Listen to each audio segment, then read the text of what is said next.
इस मुकदमे में बिलावल का जो रोल है उसमें कोई भी टीम गिरफ्तार करने नहीं गई, ना इंटरपोल में उसके अभी कागजात मुकम्मल थे। अच्छा। उसको वहां से डिपोर्ट किया गया।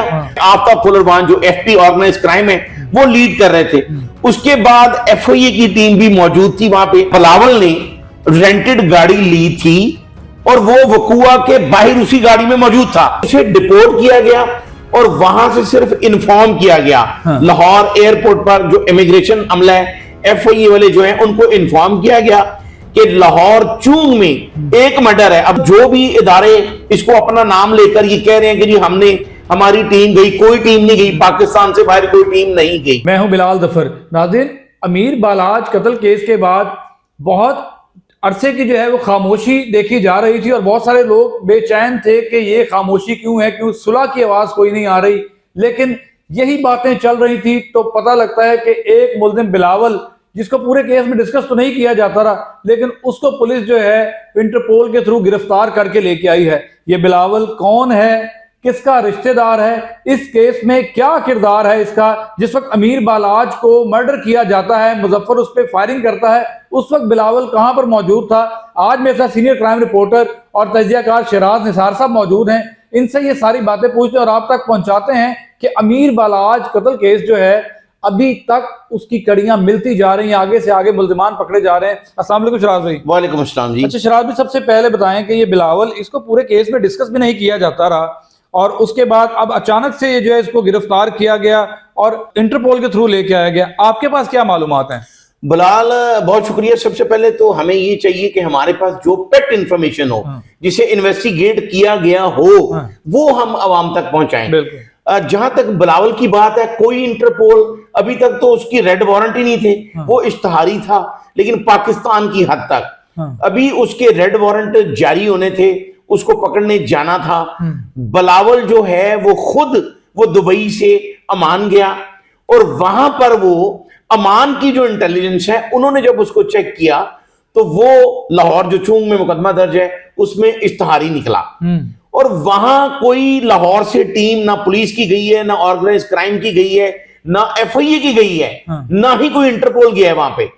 वहां से ओमान की जो इंटेलिजेंस है उन्होंने उसको डिपोर्ट किया है।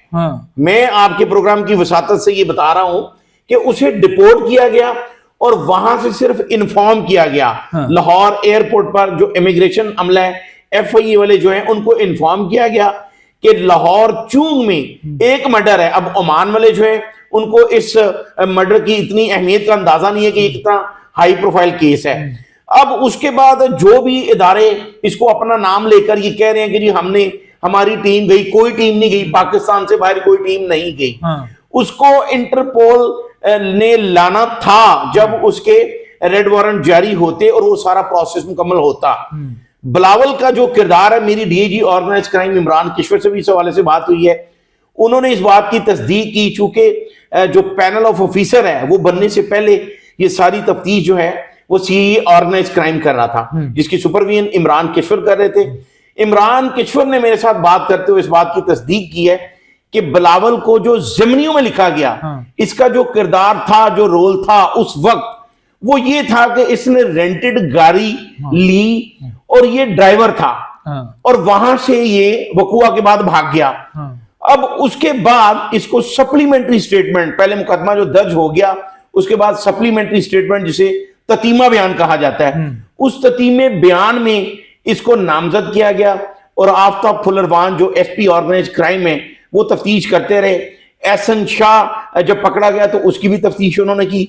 अब दोबारा जब ये ओमान से इसको डिपोर्ट किया गया है, मतलब ये नहीं कहा जा सकता कि जो पीछे जिक्र किया जा रहा था ऑर्गेनाइज क्राइम के डीआईजी पेपर वर्क मुकम्मल कर रहे हैं, बाहर से इश्तिहारियों को लाने के लिए सारा प्लान किया जा रहा है, यहां से कोई पुलिस अफसर नहीं गया लेने। देखिए बिलाल, 136 इश्तिहारी 2024 में वो पुलिस इन्वेस्टिगेशन टीम्स, उसमें बहुत सी एजेंसियां शामिल हैं, एफआईए, इंटरपोल, वो उन लोगों को बाहर से लाए हैं जिनका सारा प्रोसेस मुकम्मल किया गया, उनको लाया भी जाता है। और इसमें बड़ी अहम बात यह है कि हमारा कुछ मुल्कों से ये एक एमओयू साइन है, जहां से हम दुबई से ला सकते हैं, हम अमान से ला सकते हैं, हम सऊदीया से ला सकते हैं, लेकिन हम लंदन अमेरिका से नहीं ला सकते। तो जिन मुल्कों के साथ हमारा इल्हाक है कि हम उनके इश्तिहारी उनको देंगे इंटरपोल के जरिए और वहां से लाएंगे। आप बात कर रहे थे बिलावल की, अब यहां पर ऐसी प्रैक्टिस है कि अगर कोई एक शराब की बोतल पकड़ी जाती है या कोई भी छोटा मोटा भी केस होता है तो वो शुरू करते हैं कि जी ये एसपी ने ड्यूटी लगाई, फिर डीएसपी ने कहा, फिर सब इंस्पेक्टर ने कहा, फिर एसआई गया और उसने वो पकड़ लिया। तो इस मुकदमे में बिलावल का जो रोल है उसको कोई भी टीम गिरफ्तार करने नहीं गई, ना इंटरपोल में उसके अभी कागजात मुकम्मल थे। अच्छा। उसको वहां से डिपोर्ट किया गया। और यहां पर सीआईए ऑर्गेनाइज क्राइम की टीम भी मौजूद थी एयरपोर्ट पे, जिसमें आफ्ताब फुलरवान जो एफपी ऑर्गेनाइज क्राइम है वो लीड कर रहे थे। उसके बाद एफआईए की टीम भी मौजूद थी वहां पे, जो ह्यूमन ट्रैफिकिंग की वो टीम भी थी। उसके बाद जब उसको हिरासत में लिया गया, क्योंकि लाहौर पुलिस को ये पता था, एफआईए को भी पता था कि बलाज के कत्ल में सप्लीमेंट्री स्टेटमेंट में ये मुलजम नामजद हो चुका है और इश्तिहारी है। अब ये बड़ी समझने वाली बात है कि जो हर इश्तिहारी होता है वो इंटरपोल पे नहीं चला जाता। हर इश्तिहारी पाकिस्तान की सतह पे तो वो इश्तिहारी है, लेकिन जब उसको इंटरनेशनल चेक किया जाएगा तो जिन ममालिक के साथ हमारा इल्हाक है, लाइजोन ऐसा है, उनको पता चल जाएगा कि ये पाकिस्तान में इश्तिहारी है। अगर यही बंदा किसी और मुल्क में होता, जैसे वो दुबई में इतनी देर रहा, तो वहां से तो कोई इंटरपोल नहीं गई, अभी भी बेशुमार इश्तिहारी जो हैं वो दुबई में मौजूद हैं। लेकिन चूंकि इंटरपोल ने अभी वो सारा प्रोसेस मुकम्मल नहीं हुआ तो इसलिए इंटरपोल वहां पर नहीं गई, इसको डिपोर्ट किया गया और यहां से उसको हिरासत में ले लिया गया। जिस तरह मैंने पहले भी आपको बताया कि मेरी डीआईजी इमरान किशोर से बात हुई और उन्होंने ये बताया कि इसका बलाज के कत्ल में कितना रोल है और मजीद अभी तफ्तीश इससे की जानी है। जो पहले जिम्नियों में लिखा जा चुका है इस कत्ल के हवाले से, उसमें यह था कि बिलावल ने रेंटेड गाड़ी ली थी और वो वकुआ के बाहर उसी गाड़ी में मौजूद था।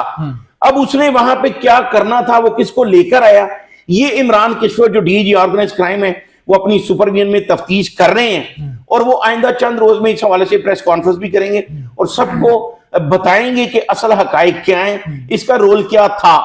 जो पहले रोल साबित हुआ, एहसन शाह जब पकड़ा गया, उससे जब तफ्तीश हुई तो यही सीआईए ऑर्गेनाइज क्राइम के एसपी थे आफ्ताब फुलरवान, उन्होंने भी जो जिम्नियां लिखी बिलावल के हवाले से वो यही थी कि इसका रोल ये था कि ये गाड़ी में मौजूद था, गाड़ी लेकर आया जो रेंटेड गाड़ी थी और वहां से ये फरार हो गया और उसके बाद ओमान से डिपोर्ट हुआ तो लाहौर से दोबारा पकड़ा गया। लाहौर से दोबारा पकड़ा गया। सिराज भाई, एहसन शाह जिस वक्त गिरफ्तार होता है उसके बाद बहुत सारे जो यूट्यूबर हैं, सोशल मीडिया एक्टिविस्ट हैं, उन्होंने शोर मचाया कि एहसन शाह की टिंड कर दी गई है, जिसको पुलिस ने ऑन नहीं किया कि हम लोग ऐसा काम नहीं करते। आफ्ताब फुलरवान ने कहा कि हम लोगों का काम टिंड करना नहीं, हमारा मुलजिम को पकड़ना और तफ्तीश करना काम है।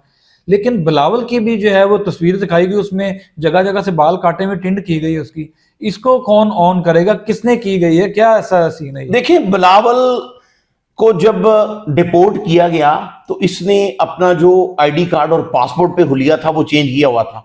अच्छा। तो जब ये पुलिस के पास पहुंचे तो इसकी ऑलरेडी टिंड थी। अब देखिए, ये टिंड बेशुमार ऐसे लोग हैं, बड़े बड़े क्वालिफाइड लोग हैं जो सर्दियों में भी टिंड रखते हैं, तो ये कोई जुर्म नहीं है टिंड करवाना। या हाँ, अगर किसी के जानबूझ के इस तरह के बाल काटे जाएं कि वो शक्ल बना दी जाए बकायदा, किसी जगह पे बाल हैं किसी जगह पे नहीं है, तो ऐसा नहीं करना चाहिए, अखलाकी तौर पे ऐसा नहीं करना चाहिए। लेकिन जिस तरह मैंने आपको तीसरी बार बताने लगा हूं कि डीआईजी ऑर्गेनाइज क्राइम इमरान किशोर जो डीआईजी इन्वेस्टिगेशन भी रह चुके हैं और एक बेहतरीन तफ्तीशी अफसर हैं, उनका ये कहना है कि मैं अपनी सुपरविजन में तफ्तीश कर रहा हूं, जो इसका किरदार होगा और जिस हद तक इसकी इन्वॉल्वमेंट होगी हम वही लिखेंगे। अच्छा, ये बिलावल तीफी भट्ट का रिश्तेदार है। बहुत सारे व्लॉग्स मैंने देखे हैं, शाहिद चौधरी का व्लॉग देखा है, वो कहते हैं कि उनकी साली का बेटा है।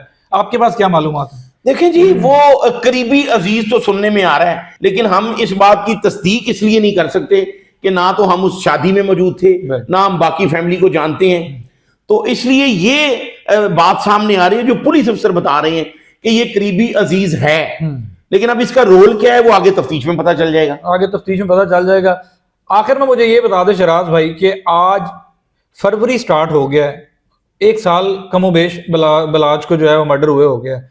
अब इस केस की एंडिंग क्या देख रहे हैं? क्या ये केस सुलह के नजदीक पहुंच चुका है या इसमें आगे तबाही होनी है? बिलाल फिर आप मेरी वो दुखती रग को पकड़ेंगे। देखिए 2014 में डीआईजी ऑपरेशन फैसल कामरान ने तस्दीक की है कि दुश्मनियों में 2024 में 114 अफराद कत्ल हुए हैं लाहौर में। तो ये दुश्मनियां कैसे खत्म होगी? ये दुश्मनी सबसे पीक पर थी। बलाज कत्ल हुआ, उसके बाद जवेद भट्ट का मर्डर हो गया और मौके पे बलाज के मौका पे ही वो शूटर मारा गया।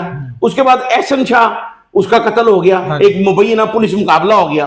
तो अब सुनने में ये आ रहा है कि वजीर आला पंजाब मरियम नवाज ने भी इस बात का इनिशिएटिव लिया है और जिस तरह सबूत हैं 2-3 बड़ी दुश्मनियां उनकी वो सुलह करवाई गई है। शेख रोहील असगर जो हैं उनकी दर्जनों अफराद कत्ल थे, तो वो पुलिस ने ही सुलह करवाई।